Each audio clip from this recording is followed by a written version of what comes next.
고린도 후서 1장 1절에서 11절까지의 말씀 교독하시겠습니다. 하나님의 뜻으로 말미암아 그리스도 예수의 사도된 바울과 형제 디모데는 고린도에 있는 하나님의 교회와 온 아가야에 있는 모든 성도에게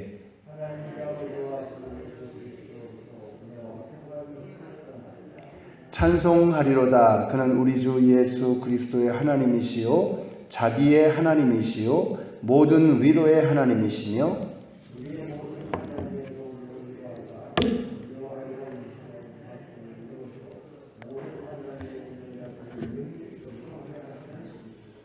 그리스도의 고난이 우리에게 넘친 것 같이 우리가 받는 위로도 그리스도로 말미암아 넘치는도다.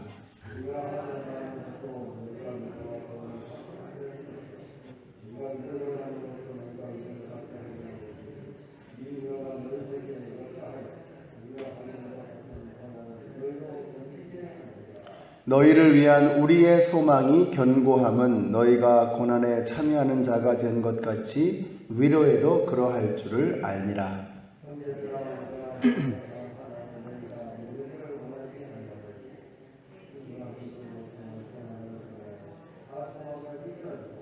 우리는 우리 자신이 사형 선고를 받은 줄 알았으니 이는 우리로 자기를 의지하지 말고 오직 죽은 자를 다시 살리시는 하나님만 의지하게 하시니라.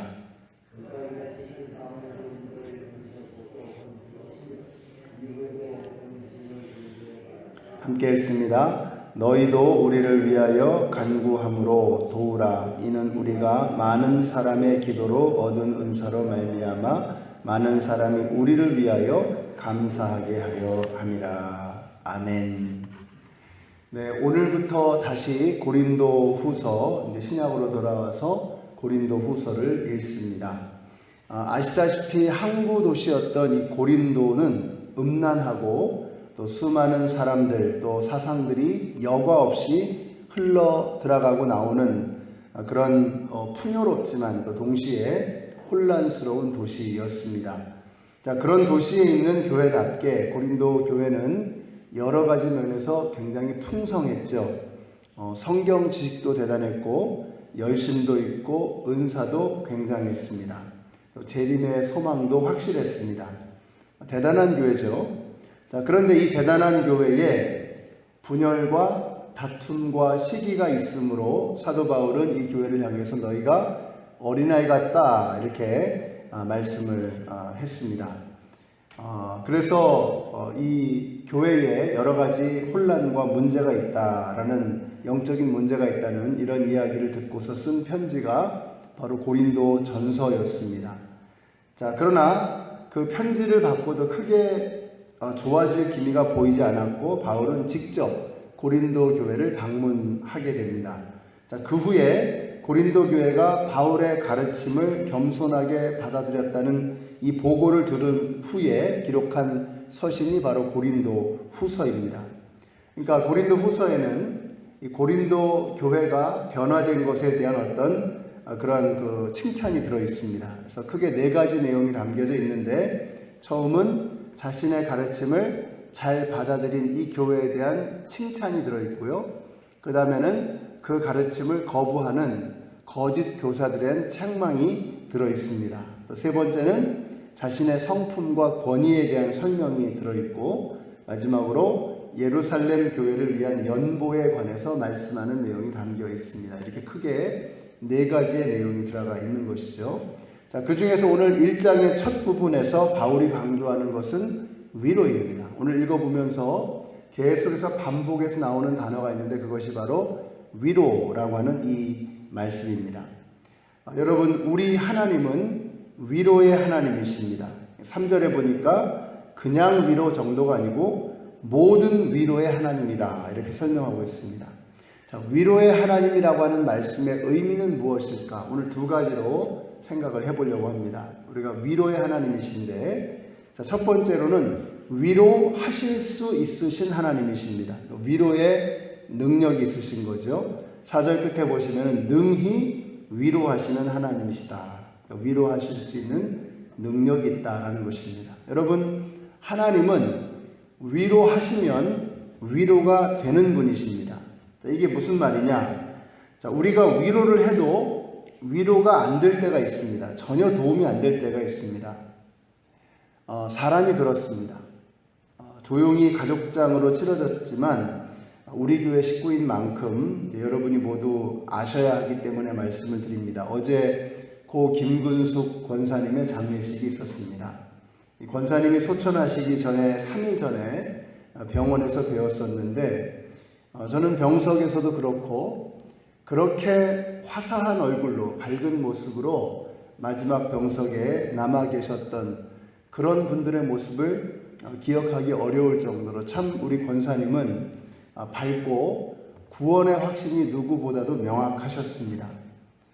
어제 장례를 치르면서 이렇게 느꼈던 것이 항상 장례식은 그렇죠. 사람의 말로 위로가 되지 않는구나 하는 생각이 듭니다. 아무리 인간의 말로 위로하려고 해도 장례식장에서는 위로가 되지 않습니다. 하나님께서 위로의 손길로 어루만져 주시면 그냥 위로가 되는 것입니다. 성령님이 운행하시고 다스리시고 어루만져 주시면 그냥 이렇게 위로가 됩니다. 우리 성도님들이 그렇기 때문에 지금 좀 어려운 일을 당하실 수도 있고 때로는 억울한 일을 겪으실 수도 있습니다. 혹은 낙심과 절망과 상처 속에 계실 수도 있습니다. 자, 그러나 우리 하나님은 위로의 하나님이시다 라고 하는 이 말씀 여러분 기억하시고 상처와 절망과 낙심과 억울한 마음, 쓴뿌리에서 헤어나오는 그런 그 아픈 마음으로부터 헤어나오는 여러분 모두가 되시기를 바랍니다. 우리 하나님은 위로하시면 위로가 되는 하나님이시다 라는 것입니다. 그래서 여러분 오늘 여러분의 삶 속에서 하나님의 위로가 함께하게 되시기를 바랍니다. 자, 두 번째로 이 위로의 하나님이라고 하는 말의 의미는 무엇일까? 우리 하나님은 위로하기를 원하시는 하나님이시다. 자, 그래서 3절에 보시면 우리의 하나님 전에 뭐라고 나오냐면은 우리 하나님은 자비의 하나님이시다 이렇게 말씀하고 계세요. 히브리어에서 이 자비라고 하는 말은 생명을 잉태하는 자궁에서부터 나온 말입니다. 그래서 생명을 잉태하기 위해서 엄마는 자신의 모든 것을 내어주죠. 그리고 그 생명을 지키고 살리기 위해서 모든 것을 부어줍니다. 이게 어머니의 자궁입니다. 어머니의 자궁은 모든 자리를 내어주고 모든 것을 부어주는 그것이 바로 어머니의 자궁. 그래서 자비의 하나님이시다라고 하는 이 말씀 속에는 모든 것을 내어주시고 모든 것을 부어주시는 그 하나님의 마음이 담겨 있습니다. 우리 하나님은 자비의 하나님이십니다. 오늘 우리가 저와 여러분이 겪고 있는 아픔과 어려움에 대해서 우리 하나님께서는 마치 어머니의 자궁이 생명을 끌어안고 모든 것을 부어주시는 것처럼 우리 하나님께서는 저와 여러분을 끌어안으시고 우리에게 필요한 모든 것을 내어주시고 부어주시는 자비의 하나님이시다라고 하는 것을 여러분 기억하시기 바랍니다. 그런 자비의 하나님이시기 때문에 우리가 고통당할 때 하나님은 그냥 두고 보실 수가 없는 겁니다. 그냥 구경만 하고 계실 수가 없는 것입니다. 세상은 다른 사람의 고통을 구경하고 방관합니다. 여러분 남 탓할 것 없이 저나 여러분이나 다 마찬가지죠. 다른 사람의 고통을 그냥 구경합니다. TV에서 우리가 그냥 구경하고 혀 몇 번 차고 말죠. 그럴 때가 얼마나 많습니까? 그게 인간입니다. 그러나 우리 하나님은 그러실 수가 없는 겁니다. 그래서 우리 하나님은 끊임없이 일하고 계시고 끊임없이 눈물 흘리고 계십니다. 그것이 우리 하나님이 자비의 하나님이시다. 위로하기를 원하시는 하나님이시다. 우리와 함께 우리의 아픔을 느끼고 계시는 하나님이시다. 어느 정도까지이신가? 하나님 그냥 저와 여러분이 죽어가는 것을 두고 보실 수가 없어서 아들을 보내셔서 인간의 몸으로 이 땅에 오셨고 저와 여러분을 위해서 죽으실 만큼 우리 십자가를 보면 바로 십자가는 우리 하나님이 자비의 하나님이시다. 위로하기를 원하시는 하나님이시다라고 하는 것을 우리에게 일러주는 하나님의 우리를 향한 사인이죠. 여러분 오늘도 십자가를 바라보시면서 우리를 위로하기를 원하시는 하나님, 우리와 함께 눈물 흘리기를 원하시는 하나님, 우리의 모든 아픔을 함께 느끼시는 하나님을 만나실 수 있는 저와 여러분이 되시기를 바랍니다. 지금 고린도 교회의 성도들은 고난과 핍박과 환난 속에 있습니다. 저들은 어려움 속에 있습니다. 그러니까 저들에게 도움이 되는 말은 무엇인가? 우리도 이 환난에 함께 있다라고 말해주는 것입니다. 자, 그래서 7절부터 9절까지 말씀 같이 한번 읽어보겠습니다. 7절부터 9절까지 같이 읽습니다. 시작. 너희를 위한 우리의 소망이 견고함은 너희가 고난에 참여하는 자가 된 것 같이 위로에도 그러한 줄을 알미라. 형제들아, 우리가 아시아에서 당한 환난을 너희가 모르기를 원하지 아니하노니 힘에 격도록 심한 고난을 당하여 살 소망까지 끊어지고 우리는 우리 자신이 사형 선고를 받은 줄 알았으니 이는 우리로 자기를 의지하지 말고 오직 죽은 자를 다시 살리시는 하나님만 의지하게 하시니라. 아멘. 자, 환난과 고통 속에 있는 사람에게 해줄 수 있는 말이 무엇이냐? 두 가지입니다. 하나는 우리도 그 고난에 함께 동참하겠다. 동참하고 있다. 너희만 고난 당하는 것이 아니라 나도 너희와 함께 하겠다라고 하는 말입니다. 바울이 지금 그 이야기를 하는 것입니다. 여러분 오늘 주위에 고통당하고 어려움 겪고 있는 분, 아파하는 분이 계시면 우리가 예수님을 닮아서 또 바울을 닮아서 하나님의 그 품성을 닮아서 함께 고난당하고 아파하는, 함께 고통을 느껴주는 그런 자비의 마음을 베풀어 주시는 여러분이 되시기를 바랍니다. 또 한 가지는 뭐냐면 죽음을 이기신, 우리를 위해서 죽으시고 그 죽음을 이겨내신 예수 그리스도를 증거하는 것입니다. 우리 주위에 아직까지도 예수님 알지 못하고 신음하며 죽어가는 영혼들이 얼마나 많습니까? 미행만 행사가 얼마 남지 않았죠?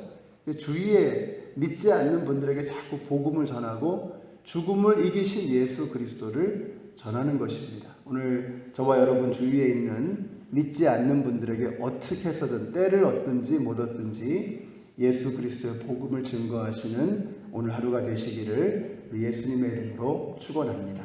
우리 같이 기도하겠습니다. 자, 오늘 기도하실 때 우리 교회에 이번 주에 여러 가지 행사들이 있습니다. 귀한 손님들을 저희가 맞이하게 되는데 내일은 우리 김도현 찬양 사역자님과 함께 성령이 오셨네 찬양 집회를 하게 됩니다. 우리 성도님들 많이 오시고 또 오셔서 찬양을 통해서 성령님의 큰 위로하심을 받는 그런 하루가 될 수 있도록 위해서 기도해 주시고요. 또 우리 박원호 목사님께서 이번 주일에 오십니다. 우리 성도님들이 존경하고 또 사랑하는 귀한 목사님이십니다. 우리 목사님 오실 때 건강하시도록 또 오셔서 성령님에 이끌려서 우리 성도님들에게 꼭 필요한 말씀이 증거되어질 수 있도록 우리 박원호 목사님을 위해서 또 우리 김도현 찬양 사역자님을 위해서 또 기도하겠습니다. 이러한 귀한 하나님께서 보내주시는 귀한 분들을 통해서 우리 교회에 꼭 필요한 하나님의 메시지가 전달되어지고 하나님의 위로하심이 함께하도록 우리 같이 합심해서 기도하겠습니다. 사랑의 하나님, 저희들의 삶 속에 작은 일에도 하나님의 계획하심과 섭리가 있을진데 아버지 하나님 근본에 귀한 하나님께서 들어쓰시는 하나님의 사람들을 우리 교회 이번 주에 보내주심을 감사드립니다. 내일 김도현 찬양 사역자님을 통해서 주님께서 들려주시는 위로의 메시지가 저희들의 가슴에 새겨지게 하여 주시고 우리 박원호 목사님을 통해서 우리 교회가 들어야 할 하나님의 음성, 주님의 칭찬과 책망 바르게 하시고 우리를 세워주시는 하나님의 메시지를 받는 저희들 되게 하여 주시옵소서. 우리 교회에 오시는 손님들이 우리에게 은혜를 끼쳐주실 뿐만 아니라 우리 교회 성도님들을 통해서 하나님이 주시는 위로하심과 은혜를 받고 돌아가실 수 있도록 하나님 역사하여 주시옵소서. 예수님의 이름으로 기도드렸습니다. 아멘. 하늘에 계신 우리 아버지여, 이름이 거룩히 여김을 받으시오며 나라의 마옵시며 뜻이 하늘에서 이룬 것 같이 땅에서도 이루어지이다. 오늘날 우리에게 일용할 양식을 주옵시고 우리가 우리에게 죄 지은 자를 사하여 준 것 같이 우리 죄를 사하여 주옵시고 우리를 시험에 들게 하지 마옵시고 다만 악에서 구하옵소서. 나라와 권세와 영광이 아버지께 영원히 있사옵나이다. 아멘.